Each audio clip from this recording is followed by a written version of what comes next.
Jesu yedwa usindisayo Jesu yedwa kanye nomama uShongwe ubaba wethu uprofessor ubaba uShabalala nomama uBishop wethu bakuMandlanza amabishop shayiboneke nakubingelele ngokukhethekile ngiyabingelela ababishop onke akhona abafundisi abapriesti ibandla lonke egama lika Jesu amen. Angivele ngiphuthuma isikhathi angicele ukungasuki nabo Exodus ubaba awushiya la ngiyabingelela mphathi wahlelo ngiyabingelela baba ngicela ufunde Exodus chapter 1 verse 8 u9 u10 la uma verse nje omathathu Exodus chapter 1 sizofunda iverse lika 8 nelika 9 nelika 10.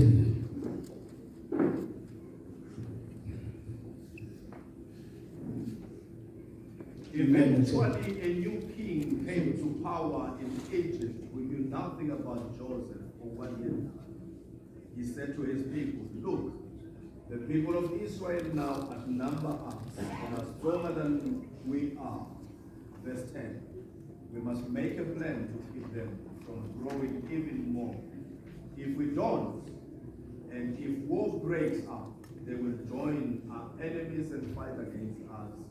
Then they will escape from the country. Ngiyabonga Bishop. Le ncwadi sifundayo ke bazalwane nami ngihlale phansi. Incwadi engikhule abantu abadala bethi incwadi yofuduko. Incwadi yokuphuma. Lithi ke iBhayibheli kwavela inkosi entsha. Lenkosi eyayiuFaro. Kahle kahle ngaleli igama elithi Faro akusilo igama layo.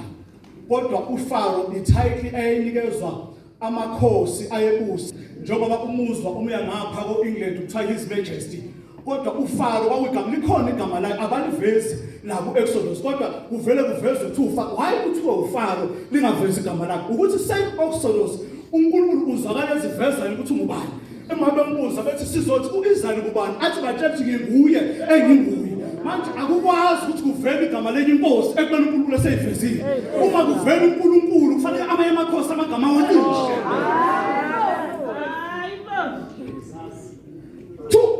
iBhayibheli kwavuka inkosi eyayikade ngamazi uJosefa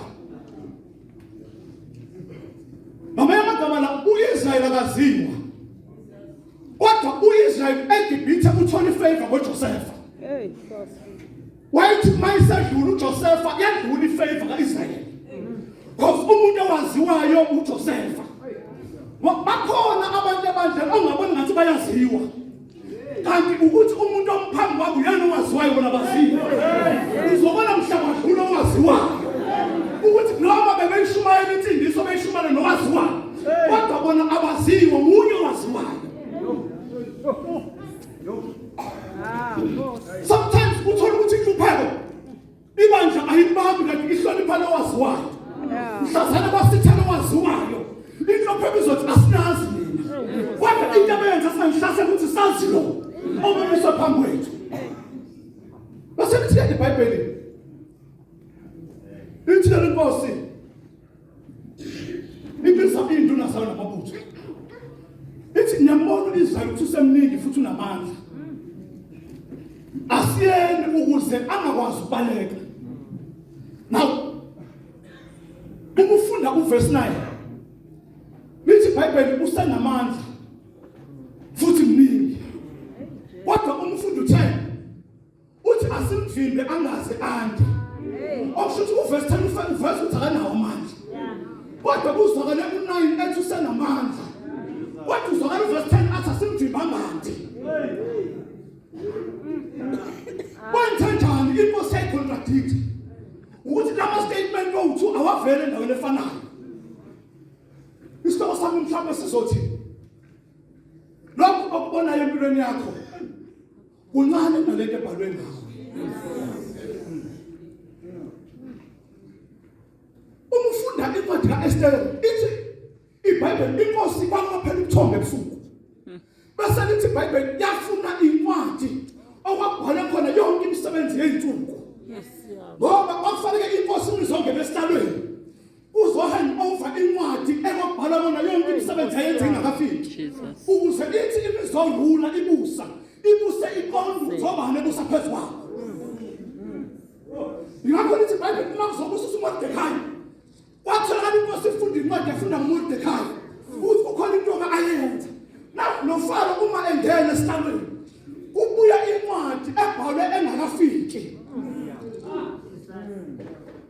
Encwadini ebhalwe uke kwavela ukuthi uNkulunkulu wakhipha uAbraham wathi Abraham phuma ezweni lakini naseyifotsheni wayesethi-ke izwe niyofika kulo nizolidla futhi nizoba namandla. Ngamanye amagama uverse 8 uthi usoyinto ayifunde encwadini.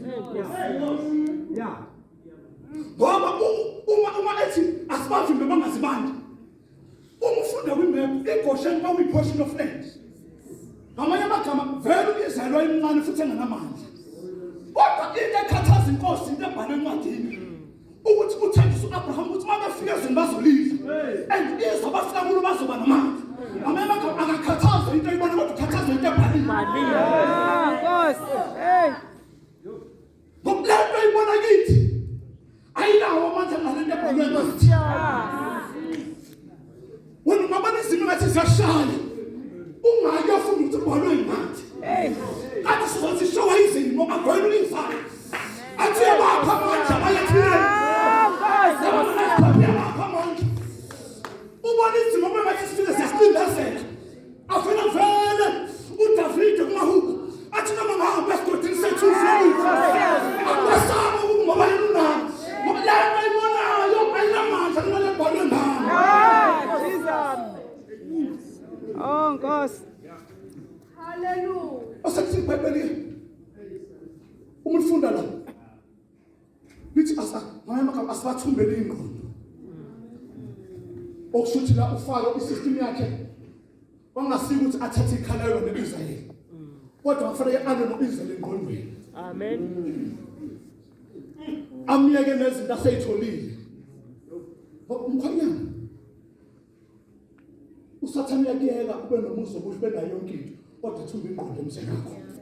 Uphuma ushiya inkosikazi wakhe emzini omuhle uyojona ngaphandle emahhotela ngoba akadili nezinto zakho ududela nengqondo.